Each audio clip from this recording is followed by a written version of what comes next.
प्रणाम आप सभी को। मेरा नाम रोशन है। दोस्तों, आज मैं आपके लिए लेकर आया हूँ गुरुदेव रविंद्रनाथ टैगोर जी की लिखी सर्वश्रेष्ठ कहानियों में से सबसे अच्छी कहानी जो मेरे दिल के बहुत करीब है और आप सबको वह कहानी सुननी चाहिए, पढ़नी चाहिए। उस कहानी का शीर्षक है दृष्टिदान। यह रविंद्रनाथ टैगोर जी की लिखी सर्वाधिक लोकप्रिय कहानी है। तो आइए शुरू करते हैं कहानी का पाठ। सुना है आजकल बंगाली लड़कियों को अपना पति स्वयं ढूंढना पड़ता है। मैंने भी ढूंढा, पर देवता की सहायता से। मैं बचपन से ही अनेक व्रत आदि रखती थी और शिव पूजा भी करती थी। मेरी उम्र 8 साल होते होते मेरा विवाह हो गया था, किंतु दुर्भाग्य पूर्व जन्म के पापों के कारण मैं पति को पाकर भी पूर्ण रूप से न पा सकी। माता त्रिनयनी ने मेरी दोनों आंखें ले ली। जीवन के अंतिम क्षण तक पति को देख पाने का सुख न दिया। बचपन से ही मेरी अग्नि परीक्षा आरंभ हो गई थी। 14 वर्ष की होने से पहले ही मैंने एक मृत शिशु को जन्म दिया था और स्वयं भी मृत्यु के समीप पहुंच गई थी। किंतु जिसके भाग्य में दुख भोगना लिखा है वह मर भी कैसे सकता है। जो दीप जलने के लिए बना है उसका तेल कम या समाप्त नहीं होता। रात भर जलने के बाद ही उसका निर्वाण होता है।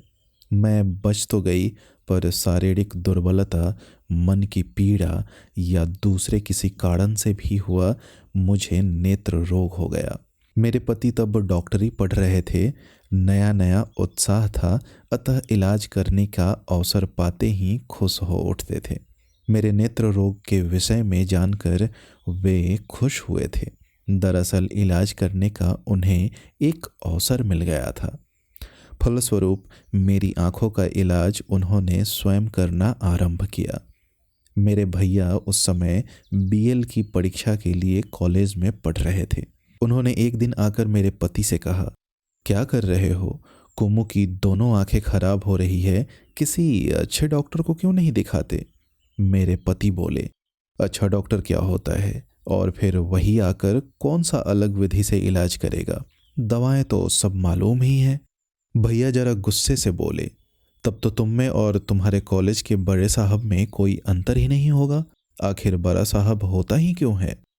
कानून पढ़ रहे हो, डॉक्टरी के बारे में तुम क्या जानो?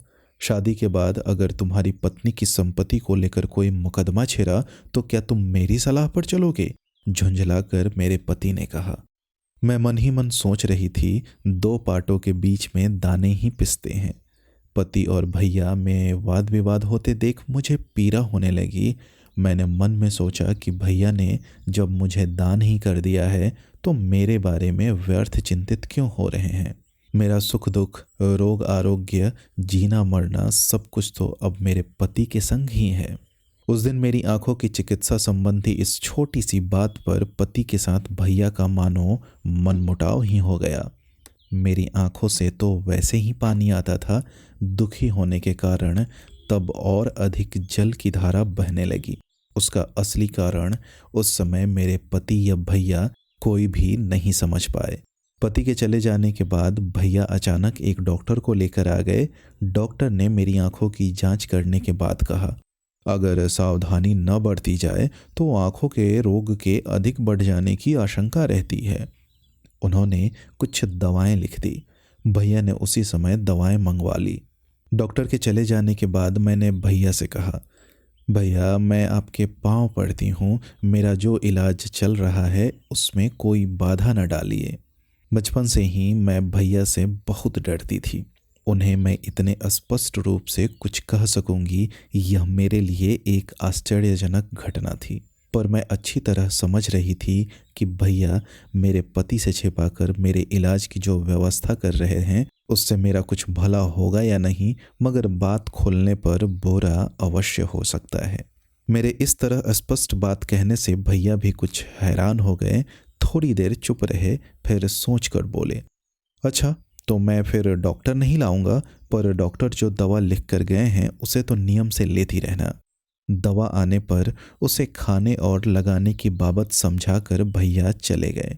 पति के लौटने से पहले ही मैंने वह दवा आदि सारी चीजें बिना किसी हिचक के अपने आंगन के कुएं में फेंक दी। मैं जानती थी कि अगर यह बात मेरे पति को पता चली तो व्यर्थ का बवंडर खड़ा हो जाएगा। हो सकता है कि मुझ में और मेरे पति में जमकर तकरार हो जाती। उधर भैया से कहा सुनी होने का नतीजा यह निकला कि मेरे पति दुगनी चेष्टा से मेरी आंखों के इलाज में जुट गए। सुबह शाम दवा बदली जाने लगी। रोजाना नए नए कौतुक होते। कभी आंखों पर पट्टी बांधी जाती, कभी चश्मा लगाया जाता, कभी पाउडर तो कभी आंखों में बूंद बूंद दवा डाली जाती। दुर्गंध युक्त मछली का तेल खाने से जब अंदर की आंतें तक बाहर निकलने को हुई तो भी मैं खामोश ही रही। पति पूछते, कैसा लग रहा है? मैं कहती, पहले से ठीक हूँ। मैं यही सोचती कि जो हो रहा है ठीक ही हो रहा है। जब आंखों से अधिक पानी निकलने लगता तो सोचती पानी निकल ही जाना अच्छा लक्षण है। जब पानी निकलना बंद हो जाता तो सोचती कि अब शायद मैं बिल्कुल ठीक हो जाऊंगी। मगर वह भ्रम अधिक दिनों तक न चल सका। कुछ समय बाद पीड़ा असहनीय हो उठी। आंखों का धुंधलापन बढ़ गया और सिर के दर्द ने मुझे स्थिर न रहने दिया। देखा, मेरे पति भी कुछ हैरान से दिखे। इतने दिन बाद किस बहाने से डॉक्टर बुलाए शायद समझ नहीं पा रहे थे। मैंने उनसे कहा, भैया का मन रख लेने के लिए एक बार डॉक्टर को बुलाने में हर्ज ही क्या है। इसी बात को लेकर वे बेकार में ही नाराज हो रहे हैं। उससे मुझे बड़ा दुख होता है। इलाज तो तुम ही करोगे, एक डॉक्टर साथ रहने से ठीक रहेगा। चुटकी बजते ही पति की समस्या का समाधान हो गया। फौरन बोले, तुम ठीक कहती हो। फिर उन्होंने उसी दिन एक अंग्रेज डॉक्टर को बुला लिया। दोनों में क्या बातें हुई मुझे मालूम नहीं, पर मुझे लगा जैसे गोरे डॉक्टर ने मेरे पति को फटकारा और वे सिर झुकाकर चुपचाप खड़े रहे।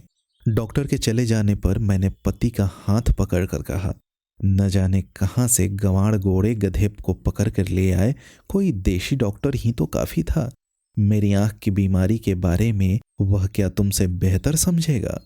पति ने कुछ संकोच के साथ बताया, आंखों का ऑपरेशन जरूरी है। मैंने जरा गुस्सा दिखाया, तुम्हें शुरू से ही मालूम था कि ऑपरेशन करना होगा, पर यह बात तुम मुझसे छिपाते रहे।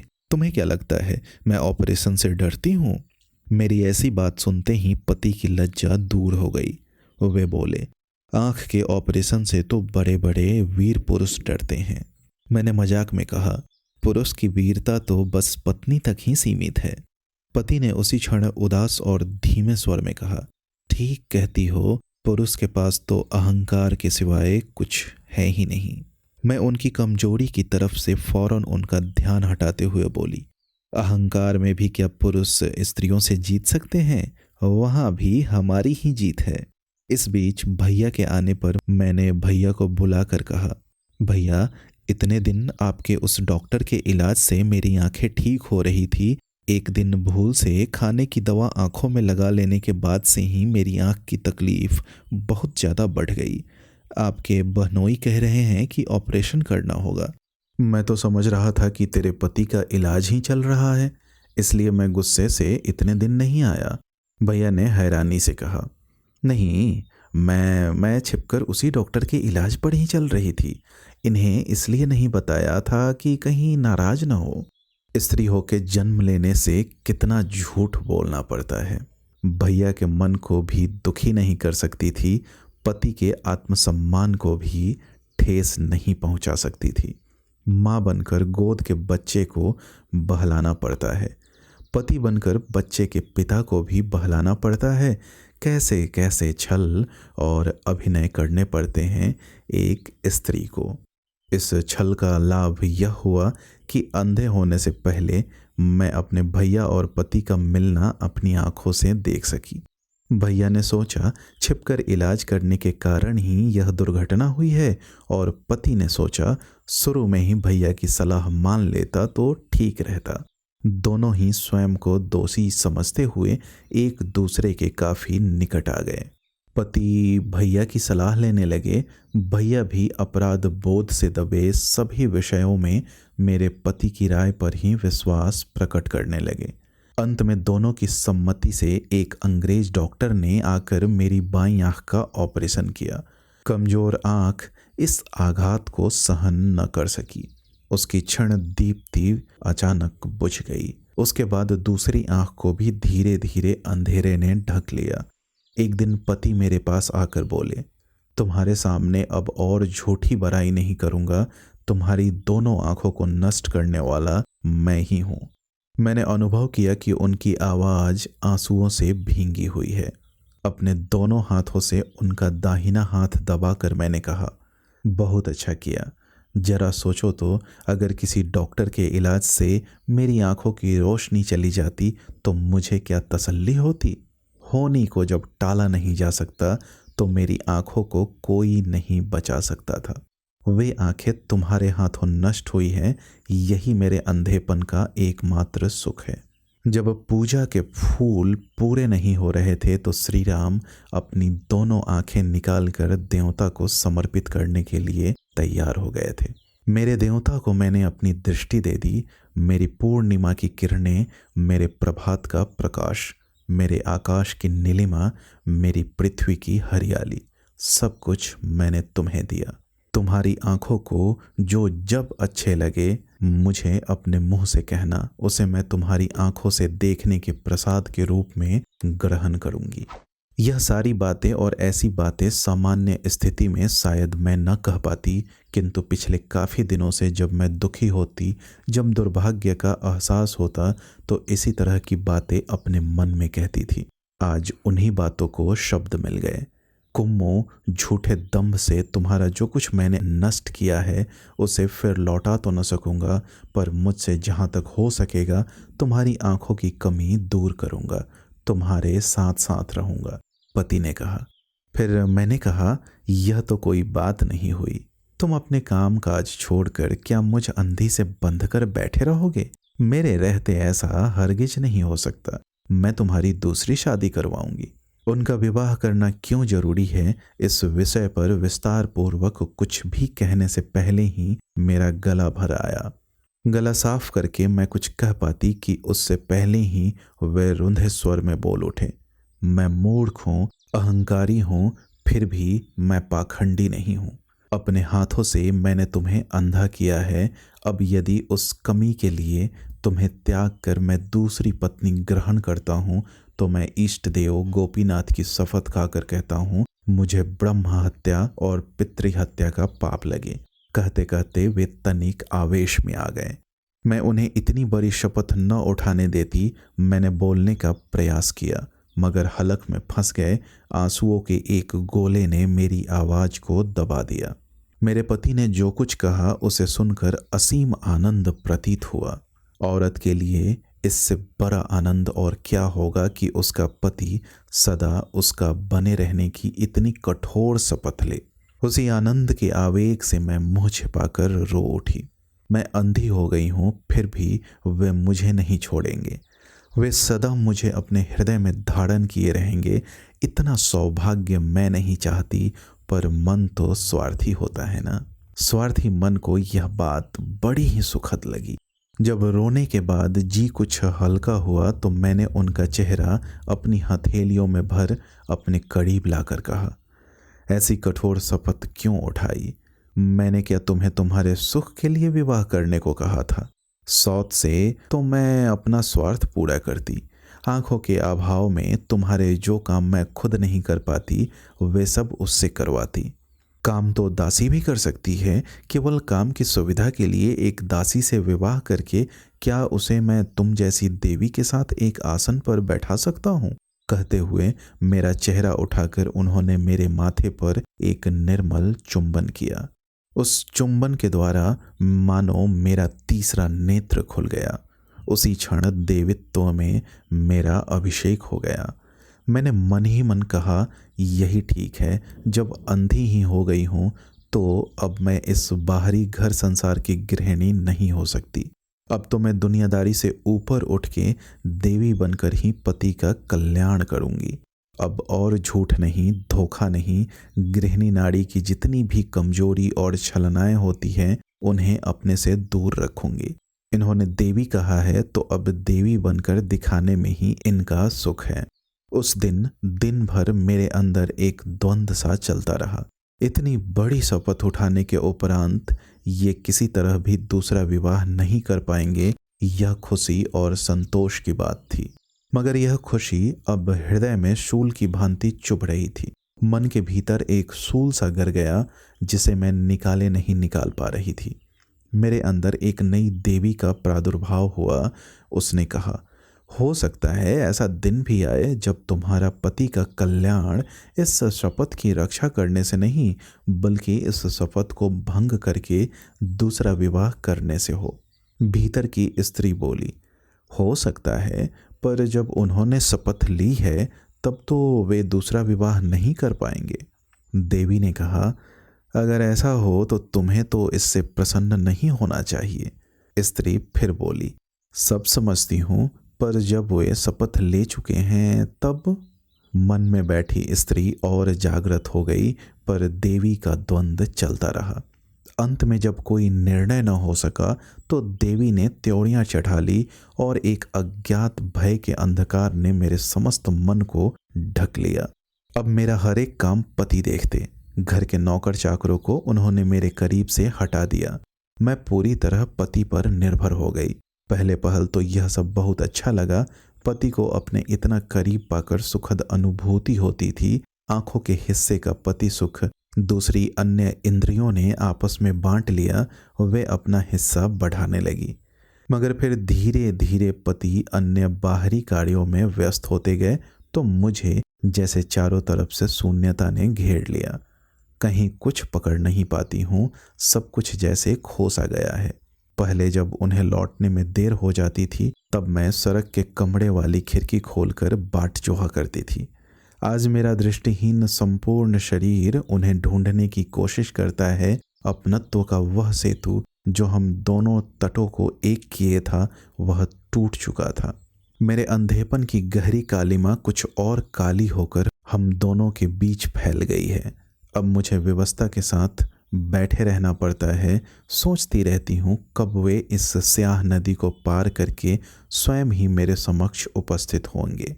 इसलिए अब जब वे पल भर के लिए मुझे छोड़कर चले जाते हैं तो मेरा अंधा शरीर आगे बढ़कर उन्हें पकड़ना चाहता है, हाहाकार करके उन्हें पुकारता है। किंतु इतनी आकांक्षा, इतनी निर्भरता तो ठीक नहीं है। एक तो पति पर पत्नी का भार भी अधिक होता है, उस पर अंधेपन का भारी बोझ नहीं। यह बोझ मैं उन पर नहीं डालूंगी। इस अंधकार को मैं स्वयं ही ढोऊंगी। मैंने दृढ़तापूर्वक प्रतिज्ञा की कि अपने इस अंधत्व से मैं पति को बांध कर नहीं रखूंगी। फिर मैं आत्मनिर्भर होने लगी। शब्द, स्पर्श और गंध का सहारा लेकर अपने सभी कार्य स्वयं करने की चेष्टा करती। थोड़े दिनों में मैं अपने सारे कार्य करना सीख गई। यहाँ तक कि घर के बहुत से काम अब मैं पहले से भी अधिक निपुणता के साथ कर लेती थी। अब मुझे लगने लगा दृष्टि हमारे कामों में जितनी सहायता करती है दूसरे अंगों को उससे कहीं अधिक विक्षिप्त कर देती है। जितना भर देखने से काम चल जाना होता है आंखें उससे कहीं अधिक देखती है। आंखें जब पहरा देने का काम करती है तो कान आलसी हो जाते हैं। उन्हें जितना सुनना चाहिए वे उससे कम सुनते हैं। अब चंचल आंखों के न रहने से मेरी अन्य सभी इंद्रियां अपने कर्तव्यों का पालन शांत और सहज भाव से करने लगी। मैं अब पति को अपना कोई काम न करने देती बल्कि उनके सारे काम पहले की तरह मैं ही करने लगी थी। पति ने एक दिन मुझसे शिकायत की, मेरे प्रायश्चित से तुम मुझे वंचित कर रही हो। मैंने कहा, तुम्हारा प्रायश्चित किस लिए है यह मैं नहीं जानती, परंतु मैं अपने आप पर पाप का भार क्यों बढ़ाऊं। मैं जानती हूं कि ऐसा कहकर जब मैंने उन्हें बंधन मुक्त किया तो उन्होंने चैन की सांस ली थी। अंधी पत्नी की सेवा को जीवन भर ढोना पति का काम नहीं है। मेरे पति डॉक्टरी पास करने के उपरांत मुझे लेकर शहर से गांव आ गए। गांव में आकर मुझे लगा जैसे माँ की गोद में आ गई हूँ। इन 10 सालों में मेरी जन्मभूमि मेरे मन के भीतर छाया की तरह धुंधली हो आई थी। जब तक आंखें थी, कलकत्ता शहर मेरे चारों ओर किसी पर्दे की भांति अन्य स्मृतियों को ढके खड़ा था। आंखों की ज्योति के चले जाते ही मैं समझ गई कि कलकत्ता केवल आंखों को भुलावे में रखने वाला नगर है, उससे मन नहीं भरता। अगहन के अंत में हम हासिमपुर पहुंच गए। नई जगह थी, चारों ओर का दृश्य कैसा था मैं न जान सकी, किंतु बचपन के कुछ गंध और अनुभवों ने मुझे सम्मोहित सा कर लिया। ओस से भीगे नए जुते हुए खेत, अरहर और सरसों के खेतों से उठकर आसमान में भरी उनकी कोमल मीठी सुगंध, चरवाहे के गीत, ऊबर खाबर कच्चे रास्ते पर बैलगाड़ी चलने से उत्पन्न चर चू की आवाज़ें मेरे हृदय को पुलकित करने लगी। मेरे जीवन के आरंभ की स्मृतियों ने अपनी अनिर्वचनीय ध्वनि और गंध के साथ प्रत्यक्ष वर्तमान बनकर मुझे घेर लिया। अंधी आंखें उसका कुछ विरोध नहीं कर सकी। मैं अपने उसी बचपन में लौट गई।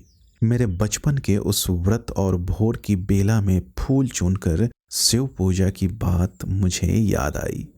एक यह गांव था जिससे मेरी सुखद स्मृतियां जुड़ी थी, एक कलकत्ता शहर जहां इधर उधर की बातचीत में, आने जाने के गोलमाल और तेज रफ्तार जिंदगी में बुद्धि कुछ विकारग्रस्त तो हो ही जाती है। धर्म, कर्म, भक्ति, श्रद्धा की वह निर्मल सरलता नहीं रहती। मुझे उस दिन की बात याद आती है जब अंधी होने के बाद कलकत्ते में मेरी एक गांव की सखी ने आकर मुझसे कहा था, तुझे गुस्सा नहीं आता कुम्मो? मैं होती तो ऐसे पति का मुंह न देखती। मुंह देखना तो बंद ही है बहन, इसलिए इन जली आंखों पर गुस्सा आता है, पर भला उनसे क्यों नाराज हूं। ठीक समय पर डॉक्टर न बुलाने के कारण मेरी सखी मेरे पति से बहुत अधिक नाराज थी और चाहती थी कि मैं भी पति पर क्रोध दर्शाऊं, मगर मैंने उसे समझाया। संसार में चाहे अनचाहे, जाने अनजाने, भूल से, भ्रांति से दुख सुख की अनेक घटनाएं घटित होती रहती है, किंतु मन के भीतर यदि भक्ति को स्थिर रख सकें तो दुख में भी शांति मिलती है, नहीं तो केवल नाराजगी, तू मैं और मन मुटाव, लड़ाई झगड़े जैसी बातों में ही जीवन बीत जाता है। अंधी हो गई हूँ, यही क्या कम बड़ा दुख है, उस पर पति से नाराज होकर दुख का भार और क्यों बढ़ाऊं। मेरे मुंह से बड़े बूढ़ों जैसी बातें सुनकर वह मुंह फुलाकर नाराज हो चली गई। उसका नाम लावण्य था। पर कुछ भी हो, बातों में विष होता है, बातें कभी एकदम व्यर्थ नहीं जाती। लावण्य के मुंह की क्रोध भरी बातें मेरे मन में 2-4 चिंगारियां छोड़ गई थी। मैंने उन्हें पैरों से मसलकर बुझा दिया था, पर फिर भी 2-1 दाग रह ही गए थे। इसीलिए कह रही थी, कलकत्ते में अनेक विवाद हैं, अनेक बातें हैं, वहाँ देखते ही देखते बुद्धि असमय पककर कठोर हो जाती है। कुछ दिन सुख से बीते। मेरे पति की डॉक्टरी अच्छी चलने लगी, उनकी आमदनी बढ़ी, कुछ रुपए भी जमा हुए। परंतु रुपया अच्छी चीज नहीं है। जब यह आने लगता है तो अपने साथ बहुत कुछ लाता है। बहुत सारी चीज़ें दम तोड़ देती हैं। सबसे पहले तो अपनापन ही मिटता है। हर चीज़, हर बात पैसे से तुलने लगती है। मन की निर्बलता समाप्त हो जाती है। उसके सबल होते ही वह शासक हो जाता है। जिस मन में सुख, संतोष और शांति रहती थी, वहाँ ढेरों कुविचार, छल भर जाते हैं। अंधे की अनुभव शक्ति शायद अधिक होती है, इसीलिए यह किस कारण से मालूम नहीं, आर्थिक अवस्था में सुधार के साथ साथ पति में आता जा रहा परिवर्तन मैं भली भांति समझ रही थी। जब मेरे पति की उम्र कम थी, तब न्याय अन्याय, धर्म अधर्म के संबंध में उनके अंदर जो विवेक था, वह धीरे धीरे जड़ होता जा रहा था। मुझे आज भी याद है, वे अक्सर कहा करते थे, डॉक्टरी में केवल जीविका चलाने के लिए नहीं पढ़ रहा हूँ, इससे मैं अनेक गरीबों का उपकार कर सकूंगा।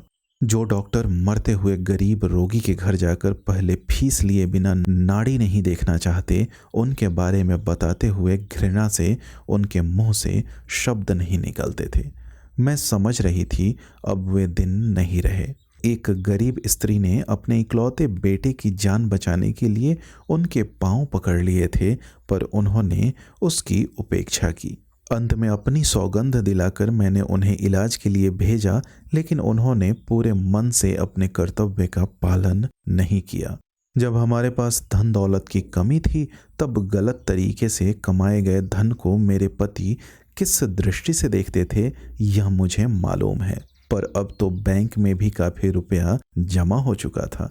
एक दिन एक धनी व्यक्ति का कर्मचारी आया और मेरे पति के साथ अकेले में 2 दिन तक बातें करके चला गया। क्या बातें हुई मुझे कुछ मालूम नहीं पड़ा, पर उसके बाद जब मेरे पति मेरे पास आए और अत्यंत प्रफुल्लता के साथ नाना विषयों पर नाना प्रकार की बातें करने लगे, तब अपने अंतःकरण की स्पर्श शक्ति द्वारा मैं समझ गई कि आज वे कलंक लपेट कर आए हैं।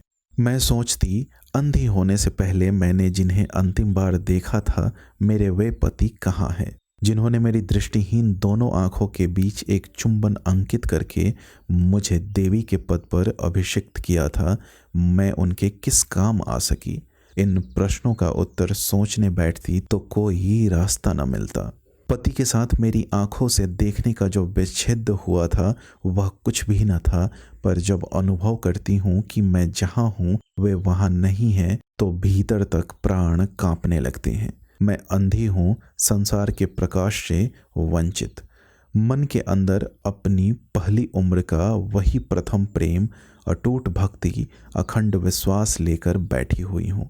देव मंदिर में जीवन के आरंभ में मैंने जिन सैफाली फूलों को अर्पण किया था, उसकी ओस की बूंदें अभी सूखी नहीं है, और मेरे पति इस शीतल छाया के देश को छोड़कर रुपए कमाने के पीछे संसार के रेगिस्तान में न जाने कहाँ अदृश्य होते चले जा रहे हैं। मैं जो कुछ विश्वास करती हूँ, जिसे सब सुख संपत्ति से अधिक समझती हूँ, उसके प्रति बहुत दूर से वे कटाक्ष करते हैं। किंतु पहले यह विच्छेद नहीं था। पहली उम्र में हम दोनों ने मिलकर एक ही डगर पर चलना शुरू किया था, पर कब उस डगर में अंतर आरंभ हो गया, इसे न तो वे जान सके और न मैं ही जान सकी। आज मैं उन्हें पुकार कर भी उतर नहीं पाती। कभी कभी सोचती हूँ शायद अंधी हूँ, इसलिए छोटी सी बात को ही बढ़ा चढ़ा कर देखती हूँ। आंखें रहती तो शायद मैं इस दुनिया को सबकी तरह साधारण दृष्टि से ही देखती। पति ने भी एक दिन मुझे यही समझा कर कहा। उस दिन सुबह एक बूढ़ा मुसलमान अपनी पोती के हैजे के इलाज के लिए उन्हें बुलाने आया था। मैंने उसे कहते हुए सुना, बेटा, मैं गरीब हूँ, पर अल्लाह तुम्हारा भला करेंगे। मेरे पति बोले, अल्लाह जो करेंगे केवल उससे तो मेरा काम नहीं चलेगा। पहले बताओ तुम क्या करोगे? सुनते ही मैंने सोचा, ईश्वर ने मुझे अंधा किया है, बहरा क्यों नहीं किया। उस बुढ़े ने एक ठंडी सांस के साथ हाँ अल्लाह कहकर विदा ली। मैंने उसी समय दासी से कहकर उसे भीतर की खिड़की पर बुला भेजा और कहा, बाबा, तुम्हारी पोती के लिए यह डॉक्टर का कुछ खर्चा दे रही हूँ, तुम मेरे पति की मंगल कामना करके पड़ोस के डॉक्टर को बुलाकर ले जाओ। उस दिन सारा दिन मैंने कुछ नहीं खाया, बस उदास और बुझी हुई सी बिस्तर पर पड़ी रही। दोपहर के बाद पति ने नींद से जाग कर कहा, क्या बात है कुम्मो, काफ़ी दिनों से देख रहा हूँ कि कुछ उदास रहती हो। पहले का अभ्यस्त उत्तर ही मुंह से निकलना चाहता था, नहीं कुछ भी तो नहीं है, पर कपट का समय अब बीत गया। मैंने स्पष्ट कहा, कितने दिन से तुम्हें कुछ कहने को सोचती हूँ, पर कहते समय समझ नहीं पाती कि क्या कहना है। मैं नहीं जानती अपने मन की बात ठीक से समझा कर कह सकूंगी या नहीं, पर तुम अपने मन में जरूर इस बात का अनुभव करते हो कि हम दोनों ने जिस प्रकार एक होकर जीवन आरंभ किया था, आज वह भिन्न हो गया है। पति हंसकर बोले, परिवर्तन ही तो संसार का नियम है। मैंने कहा, रुपया, पैसा, रूप, यौवन सब में परिवर्तन होता है, पर क्या नित्य वस्तु संसार में कुछ भी नहीं है? सब बदलते हैं? तब वे जरा गंभीर होकर बोले, देखो, दूसरी स्त्रियां वास्तविक अभाव को लेकर दुखी रहती हैं। किसी का पति कमाता नहीं है, किसी का पति प्यार नहीं करता। तुम तो आसमान से दुख खींच लाती हो। मैं उसी समय समझ गई, अंधत्व मेरी आंखों में काजल लगाकर मुझे इस परिवर्तनशील घर संसार से बाहर ले गया है। मैं दूसरी स्त्रियों की तरह नहीं हूं, मुझे मेरे पति नहीं समझेंगे। इन्हीं दिनों मेरी एक बुआ सास अपने भतीजे की खबर लेने गांव से आ गई। हम दोनों ने उनके पांव छुए। पांव छूते ही उन्होंने कहना शुरू किया, सुनो बहू, दुर्भाग्य से तुम अपनी आंखें खो बैठी हो। अब हमारा अविनाश अंधी पत्नी को लेकर गृहस्थी कैसे चलाएगा? उसकी दूसरी शादी करवा दो।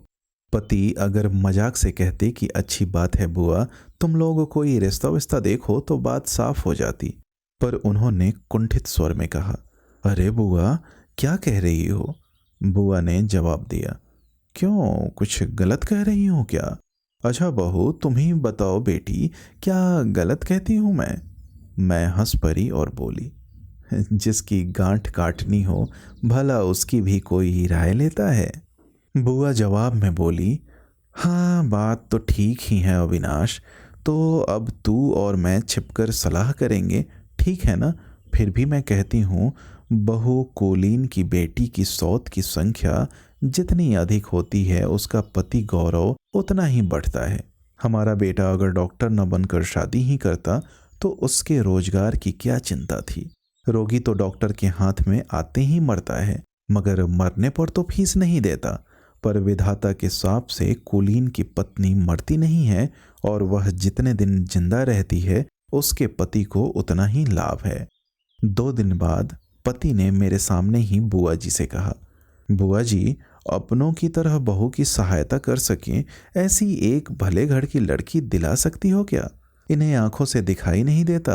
अगर ऐसी कोई हो जो सदा इनके साथ रहे तो मैं निश्चिंत हो जाऊं। जब नई नई अंधी हुई थी तब यह बात कहते तो ठीक था, लेकिन अब देख न पाने के कारण मुझे या घर को या घर के कामकाज में क्या अड़चन होती है मैं नहीं जानती। अब जबकि मैं सब कुछ करने की अभ्यस्त हो गई हूँ, तब इन्हें मेरी चिंता सता रही है। मन में आया कि विरोध करूं, पर लाभ क्या होता, यही सोचकर चुप रही। बुआ जी ने तपाक से कहा, लड़कियों की क्या कमी है? मेरे ही जेठ की एक बेटी है, सुंदर भी और सुलक्षणा भी। लड़की बड़ी हो गई है, बस विवाह के लिए कोई उपयुक्त लड़का नहीं मिल रहा है। तुम जैसा कुलीन लड़का मिले तो अभी शादी करवा दूं। पति चकित होकर बोले, शादी की बात कौन कर रहा है? इस पर बुआ तुनक गई, कैसी अजीब बात करते हो? शादी किए बिना एक भले घर की लड़की तुम्हारे घर यूं ही आकर कैसे रहेगी? बात ठीक थी और मेरे पति उसका कोई ठीक जवाब नहीं दे पाए। अपनी बंद आंखों के अनंत अंधकार में अकेली खड़ी होकर सिर ऊंचा किए मैं पुकारती रही, हे भगवान, मेरे पति की मदद करो। उसके 2-4 दिन बाद एक दिन सुबह प्रतिदिन की पूजा आदि समाप्त कर बाहर आते ही बुआ जी ने कहा, बहू, मैंने अपने जिस जेठ की बेटी की बात की थी वही हेमांगिनी आज घर से आई है। हिमो, यह तुम्हारी दीदी हैं, इन्हें प्रणाम करो। उसी समय मेरे पति अचानक आकर मानो एक अपरिचित स्त्री को देखकर लौटने लगे तो बुआ जी बोली, कहाँ जाता है अविनाश? पति ने पूछा, यह कौन है बुआ जी? बुआ जी ने बताया, यही मेरे जेठ की बेटी हेमांगिनी है। इस लड़की को कब बुलाया गया? कौन लाया? कैसे आई? आदि बातों को लेकर मेरे पति बार बार अनावश्यक विस्मय प्रकट करते रहे थे। मैंने मन ही मन कहा, जो कुछ हो रहा है सब समझ रही हूँ। ऊपर से छल कपट भी आरंभ हो गया। चोड़ा चोड़ी, आंख मिचौली, मिथ्या बातें। अधर्म करना है तो करो, अपनी अशांत प्रवृत्ति के लिए करो, पर मेरे लिए यह हीनता क्यों? मुझे भुलावे में रखने के लिए यह मिथ्याचरण क्यों? हेमांगिनी का हाथ पकड़कर मैं उसे कमरे में ले गई। उसके चेहरे और शरीर पर हाथ फेर कर देखा। मुझे लगा चेहरा सुंदर है, उम्र भी 14-15 साल से कम नहीं होगी। बालिका अचानक मीठी और ऊंची हंसी में हंस पड़ी और बोली, यह क्या कर रही हो दीदी? मेरा भूत झाड़ रही हो क्या? इस उन्मुक्त और सरल हंसी से हमारे बीच के काले बादल एक पल में ही दूर हो गए। मैंने उसके गले में बाहें डालकर कहा, मैं तुम्हें देख रही हूं बहन, कहकर उसके कोमल चेहरे पर एक और बार हाथ फेरा।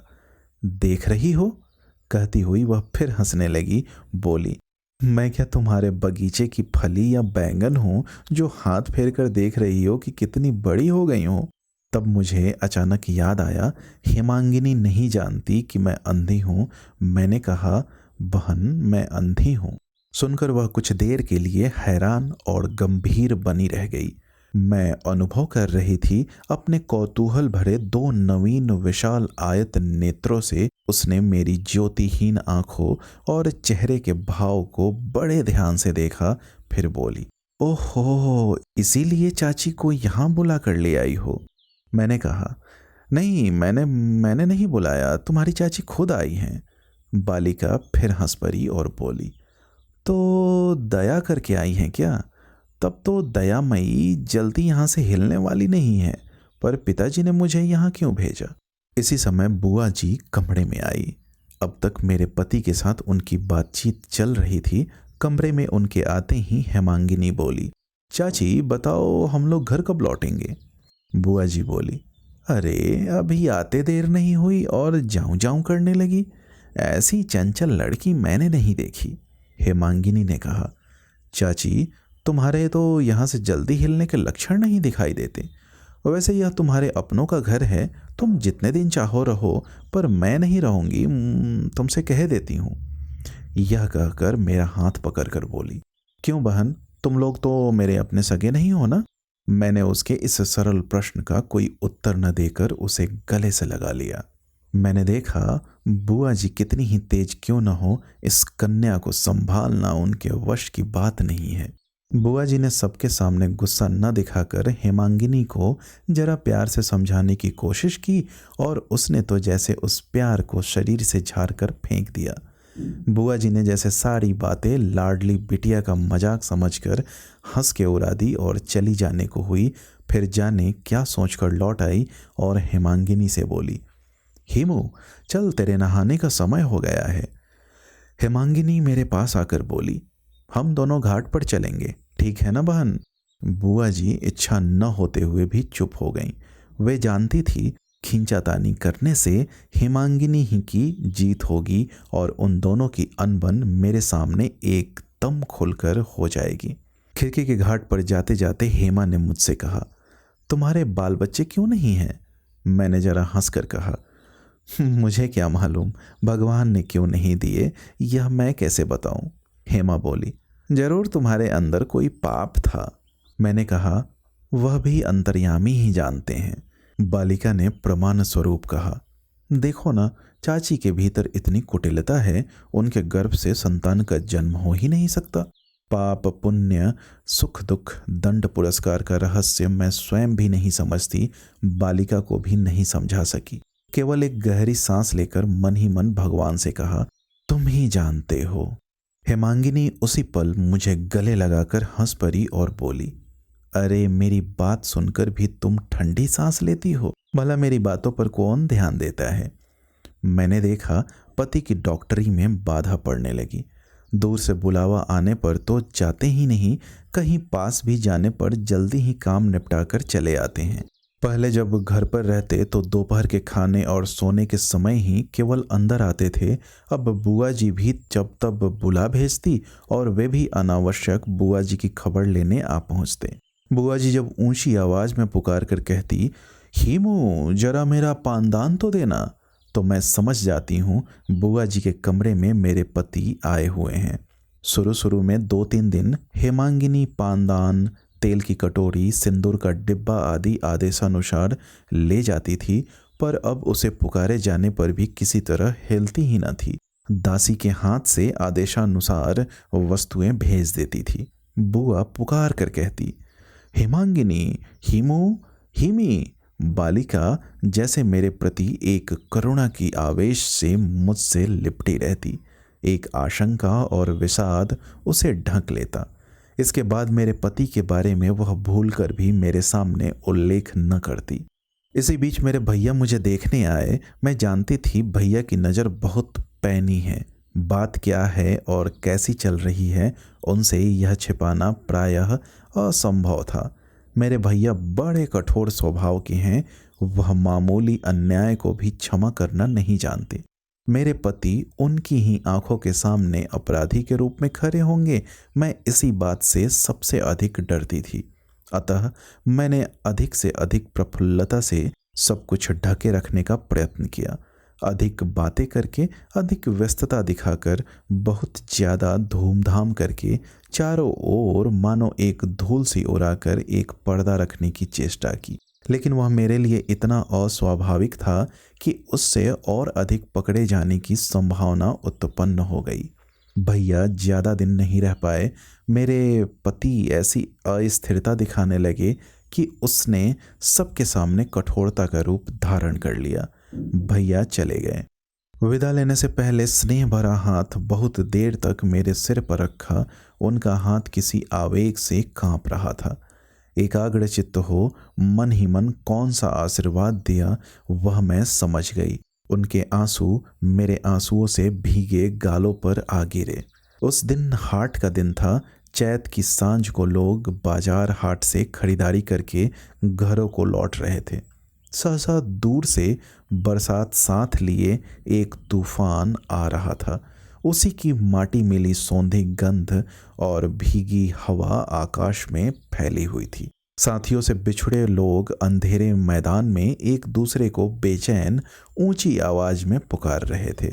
मैं अंधी जब तक अपने कमरे में अकेली रहती हूँ तब तक दिया नहीं जलाया जाता, कहीं लौ से कपड़े में आग न लग जाए या कोई दुर्घटना न हो जाए। मैं उस सूने अंधेरे कमरे में फर्श पर बैठ गई और दोनों हाथ जोड़कर अपनी अंधी दुनिया के ईश्वर को पुकार कर कहने लगी, प्रभु, तुम्हारी दया जब अनुभव नहीं कर पाती, तुम्हारा अभिप्राय जब तक नहीं समझ पाती, तब तक इस अनाथ टूटे हृदय की नौका के हाल को जी जान से दोनों हाथों से पकड़कर सीने पर दबा लेती हूँ। सीने से खून निकलने लगता है पर तूफान को संभाल नहीं पाती। हे प्रभु, तुम मेरी और कितनी परीक्षा लोगे? मेरी शक्ति ही कितनी है प्रभु। यह कहते कहते आंसू उमड़ आए तो पलंग पर सिर रखकर रोने लगी। दिन भर घर का काम करना पड़ता है। हेमांगिनी छाया की तरह साथ साथ रहती है। भीतर ही भीतर जो आंसू भर आते हैं उन्हें गिराने का अवसर ही नहीं मिलता है।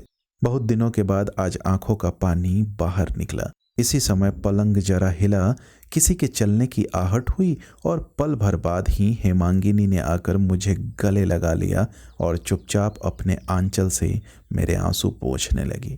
वह शाम ढले क्या सोचकर कब आकर पलंग पर लेट गई थी मैं नहीं जान पाई थी। उसने एक प्रश्न भी नहीं पूछा, मैंने भी उससे कोई बात नहीं कही। वह धीरे धीरे अपना शीतल हाथ मेरे माथे पर फेरने लगी। इसी बीच कब मूसलाधार वर्षा के साथ साथ एक आंधी आई मैं जान ही नहीं पाई। बहुत दिनों बाद किसी से अपनेपन का स्नेह मिला तो व्यथित मन को असीम शांति मिली। दूसरे दिन हेमांगिनी ने कहा, चाची, मैं कह देती हूँ, तुम अगर घर नहीं चलती तो मैं अपने कैवत्र दादा के साथ चली जाऊंगी। बुआ जी बोली, इसकी आवश्यकता नहीं पड़ेगी, मैं भी कल चल रही हूँ, एक साथ ही चलेंगे। यह देख हीमू, मेरे अविनाश ने तेरे लिए कितनी सुंदर मोती जड़ी अंगूठी खरीदी है। ऐसा कहकर बुआ जी ने बड़े गर्व के साथ अंगूठी हेमा के हाथ में दे दी। हेमांगिनी ने अंगूठी उंगली से निकाल ली और बोली, चाची देखो मैं कैसा अच्छा निशाना लगा सकती हूँ। कहते हुए उसने खिड़की से निशाना लगाकर अंगूठी पीछे के पोखर में फेंक दी। बुआ जी को गुस्से से, दुख से, हैरानी से मानो काठ मार गया। फिर मेरा हाथ पकड़कर वह बोली, बहू खबरदार, इसकी इस बचपने की बात अविनाश को मत बताना, मेरे बेटे को बड़ा दुख होगा। तुम्हें मेरी सौगंध बहू। मैंने कहा, और कुछ कहने की जरूरत नहीं है बुआ जी, मैं कुछ भी नहीं कहूँगी। दूसरे दिन जाने से पहले हेमांगिनी मेरे गले लगकर बोली, दीदी मुझे याद रखना। मैंने अपने दोनों हाथ बार बार उसके मुंह पर फेरते हुए कहा, अंधे कुछ भी नहीं भूलते बहन, मेरी तो कोई दुनिया ही नहीं है, मैं तो बस मन के सहारे ही जीती हूँ। कहकर मैंने उसके माथे को चूम लिया। हेमांगिनी के चले जाने से मेरी पृथ्वी शुष्क हो गई। वह मेरे प्राणों में जो सुगंध, सौंदर्य, संगीत, जो उज्ज्वल प्रकाश और जो कोमल तरुणाई लाई थी, उसके चले जाने से वह सब कुछ खो गया। मुझे अपना सारा घर संसार सूना सूना सा लगने लगा। अपने चारों ओर एक बार दोनों हाथ फैलाकर देखा, कहीं मेरा कुछ है या नहीं। तभी पति ने आकर विशेष आनंद जताते हुए कहा, ये लोग चली गई, अब चैन आया, जरा काम धाम करने का मौका मिलेगा। मुझे स्वयं पर शर्मिंदगी सी हो गई। आखिर मेरे पति ऐसा दिखावा क्यों कर रहे हैं? क्यों सच को छिपा रहे हैं? क्या मैं सच से डरती हूँ? क्या मैं आघात से कभी डरी हूँ? मेरे पति क्या नहीं जानते कि जब मैंने अपनी दोनों आंखें दी थी, तब मैंने किस शांत भाव से अपने लिए इस चीर अंधकार को ग्रहण किया था? फिर मेरे प्रति यह बेचारगी क्यों? इतने दिन तक तो मेरे और मेरे पति के बीच केवल एक अंधेपन का ही पर्दा था। आज से एक और व्यवधान की उत्पत्ति हो गई। पति कभी भूल कर भी हेमा का नाम मेरे सामने नहीं लेते, मानो उनसे जुड़ी दुनिया में हेमांगिनी एकदम खो गई हो, वहां जैसे उसने कभी हल्का सा निशान भी न छोड़ा हो। पर पत्र द्वारा उन्हें उसकी खबर मिलती रहती थी। यह मैं अनायास ही अनुभव कर सकती थी। जिस प्रकार तालाब में बाढ़ का थोड़ा सा भी पानी जिस दिन प्रवेश करता है, कमल की डंठल में उस दिन तनाव पैदा होता है, उसी तरह उनके भीतर जिस दिन थोड़ा सा भी उभार जगता अपने हृदय के मूल में, उस दिन मैं उसे स्वयं ही अनुभव कर लेती। कब उन्हें खबर मिलती और कब नहीं, यह सब मुझसे कुछ भी छिपा हुआ नहीं था। पर मैं भी उनसे उसके बारे में कुछ नहीं पूछती थी। बैसाख महीने के बीचों बीच एक दिन दासी ने आकर मुझसे पूछा, मांझी, घाट पर बड़े समारोह के साथ नाव तैयार हो रही है, बाबूजी कहाँ जा रहे हैं? मैं जानती थी कि किस बात की तैयारी हो रही है। मेरे भाग्य के आकाश में पहले कुछ दिन तूफान से पहले की शांति थी और फिर प्रलय के घनघोर बादल आकर इकट्ठे हो रहे थे। संहारक शिवजी नीरव उंगलियों के संकेत से अपनी संपूर्ण प्रलयंकारी शक्ति को मेरे सिर के ऊपर एकत्रित कर रहे थे। यह मैं समझ रही थी। दासी से कहा, मुझे तो अभी तक कोई खबर नहीं मिली। दासी ने और कुछ पूछने का साहस नहीं किया और एक ठंडी सांस लेकर चली गई। आधी रात को पति ने आकर कहा, काफ़ी दूर से मेरा बुलावा आया है, कल पौ फटने से पहले ही मुझे रवाना होना पड़ेगा, लौटने में शायद 2-3 दिन लग जाएं। मैं पलंग से उठ खड़ी हुई और बोली, क्यों मुझसे झूठ बोल रहे हो? पति ने दबी और कांपती हुई आवाज में कहा, झूठ? क्या कहा मैंने? मैं बोली, तुम विवाह करने जा रहे हो। वे चुप रहे। मैं भी स्थिर भाव से खड़ी रही। बहुत देर तक कमरे में सन्नाटा छाया रहा। अंत में मैंने कहा, कुछ तो उत्तर दो, कहो कि हाँ, मैं विवाह करने जा रहा हूँ। उन्होंने प्रतिध्वनि के समान उत्तर दिया, हाँ, मैं विवाह करने जा रहा हूँ। मैंने कहा, नहीं, तुम नहीं जा सकते। मैं इस महाविपत्ति से, महापाप से तुम्हारी रक्षा करूंगी। अगर यही नहीं कर पाई तो फिर मैं तुम्हारी पत्नी कैसे? किस लिए मैंने शिव पूजा की थी? फिर बहुत देर तक कमरा शांत रहा। मैंने धरती पर लेटकर पति के पांव पकड़कर कहा, मैंने तुम्हारे साथ क्या अपराध किया है? किस बात में मुझसे त्रुटि हुई है? दूसरी पत्नी की तुम्हें क्या जरूरत है? तुम्हें मेरे सिर की कसम सच सच कहो। तब पति धीरे से बोले, सच कह रहा हूं, मैं तुमसे डरता हूं। तुम्हारे अंधत्व ने तुम्हें एक अनंत आवरण से ढक दिया है, वहां मैं प्रवेश नहीं कर सकता। तुम मेरी देवी हो, तुम देवी के समान भयानक हो। तुम्हें लेकर प्रतिदिन का गृह कार्य नहीं कर सकता, जिसे डांट सकूं, जिस पर बिगड़ सकूं, जिसे प्यार कर सकूं, गहने गढ़वा कर दे सकूं, ऐसी एक सामान्य स्त्री मैं चाहता हूं। मेरे हृदय को चीर कर देखो, मैं एक सामान्य नारी ही हूँ। मैं अपने मन की भीतर से उस नई ब्याही बालिका के सिवा और कुछ नहीं हूँ। मैं विश्वास करना चाहती हूँ, निर्भर करना चाहती हूँ, पूजा करना चाहती हूँ। स्वयं को अपमानित करके, मुझे दुस्सह दुख देकर तुम मुझे अपने से बड़ा मत बनाओ। सभी विषयों में मुझे अपने पैरों में स्थान दो। मैंने क्या क्या कहा था, भला वह सब क्या मुझे याद है? क्रुद्ध समुद्र अपना गर्जन क्या स्वयं सुन सकता है? केवल याद है कहा था, यदि मैं सती होऊं और भगवान साक्षी रहे तो तुम कभी अपनी धर्म शपथ का उल्लंघन नहीं कर सकोगे। उस महापाप से पहले या तो मैं विधवा हो जाऊंगी या फिर हेमांगिनी जिंदा नहीं रहेगी। और मूर्छित होकर गिर पड़ी थी। जब मेरी मूर्छा टूटी तो रात्रि के अंतिम पहर के पक्षियों ने अभी चहचहाना आरंभ नहीं किया था और पति जा चुके थे। मैं मंदिर के द्वार बंद कर पूजा में बैठी। दिन भर मैं मंदिर से बाहर न निकली। शाम को ऐसी भयानक आंधी आई कि मकान कांपने लगा। आज मैंने नहीं कहा कि हे ईश्वर मेरे पति की रक्षा करो। मैं एकाग्रचित हो केवल यही कहती रही, भगवान मेरे भाग्य में जो लिखा है वह हो, पर मेरे पति को यह महापाप करने से रोको। सारी रात बीत गई। उसके दूसरे दिन भी मैं पूजा के आसन से नहीं उठी। मैं पत्थर की मूर्ति के सामने मूर्ति बनकर बैठी रही। सांझ के समय बाहर से दरवाजे पर धक्के पड़ने लगे। दरवाजा तोड़कर लोग जब अंदर आए तो मैं बेहोश पड़ी हुई थी। बेहोशी टूटते ही एक स्वर सुनाई दिया, दीदी। देखा तो मैं हेमांगिनी की गोद में लेटी हुई हूँ। सिर हिलाते ही उसकी रेशमी साड़ी के सरसराने की आवाज हुई। हे भगवान, तुमने मेरी प्रार्थना नहीं सुनी। मेरे पति का पतन हो गया, मैंने मन ही मन सोचा। हेमांगिनी सिर नीचा करके धीरे धीरे बोली, दीदी तुम्हारा आशीर्वाद लेने आई हूँ। पहले तो मैं एक क्षण के लिए पत्थर बन गई, पर दूसरे ही क्षण उठ बैठी और बोली, जरूर आशीर्वाद करूंगी बहन, इसमें तुम्हारा क्या दोष है।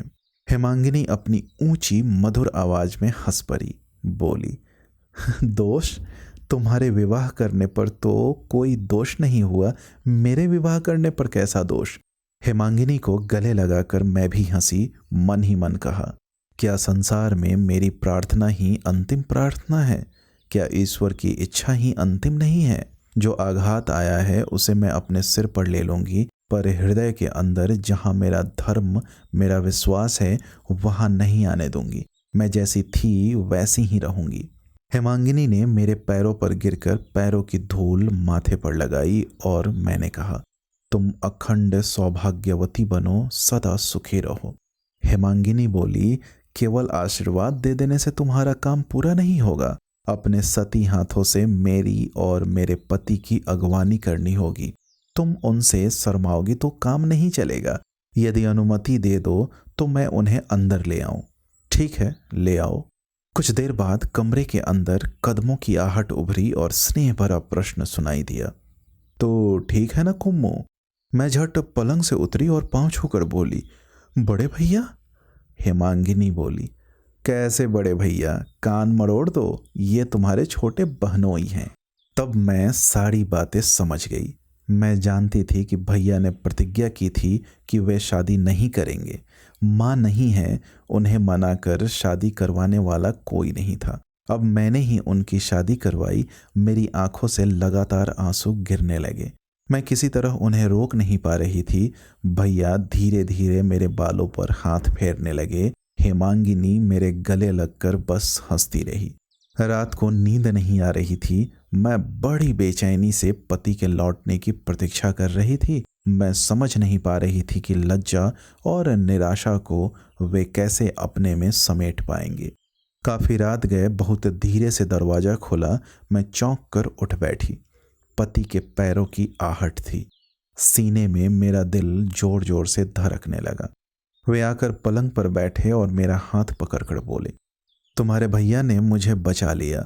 मैं क्षण भर के मोह में फंसकर मरने जा रहा था। उस दिन जब मैं नाव पर सवार हुआ था तो मेरे सीने को किस पत्थर ने दबा रखा था वह ईश्वर ही जानते हैं। जब नदी के बीच तूफान में फंस गया था तब जान का डर भी हो रहा था। साथ ही साथ सोच रहा था अगर डूब जाऊं तो मेरा उद्धार हो जाए। मथुरागंज पहुंचकर सुना पहले दिन ही तुम्हारे भैया के साथ हेमांगिनी की शादी हो चुकी है। किस लज्जा और आनंद से मैं नाव में लौटा था बता नहीं सकता। इन कई दिनों में मैं निश्चित रूप से समझ गया हूँ तुम्हें छोड़कर मेरा कोई सुख नहीं है। तुम ही मेरी देवी हो। मैंने हंसकर कहा, नहीं, मुझे देवी नहीं बनना है। मैं तुम्हारे घर की गृहिणी हूँ। मैं बस एक सामान्य स्त्री मात्र हूँ। मेरा भी एक अनुरोध तुम्हें मानना पड़ेगा। फिर कभी देवता कहकर मुझे लज्जित नहीं करोगी। दूसरे दिन शंख ध्वनि और मांगलिक ध्वनियों से पूरा मोहल्ला गूंज उठा। हेमांगिनी मेरे पति के साथ उठते बैठते, खाते पीते दिन रात कितनी ही तरह से मजाक करने लगी। अत्याचार की कोई सीमा न रही। पर वे कहाँ गए थे, क्या घटना घटित हुई थी, किसी ने उसका लेश मात्र भी जिक्र नहीं किया। दोस्तों, उम्मीद करता हूँ यह कहानी आपको पसंद आई होगी। ऐसी ही ढेरों कहानियाँ सुनने के लिए आप हमसे जुड़े रहें और आप अपनी प्रतिक्रिया और सुझाव हमसे अवश्य साझा करें। बहुत बहुत धन्यवाद। प्रणाम।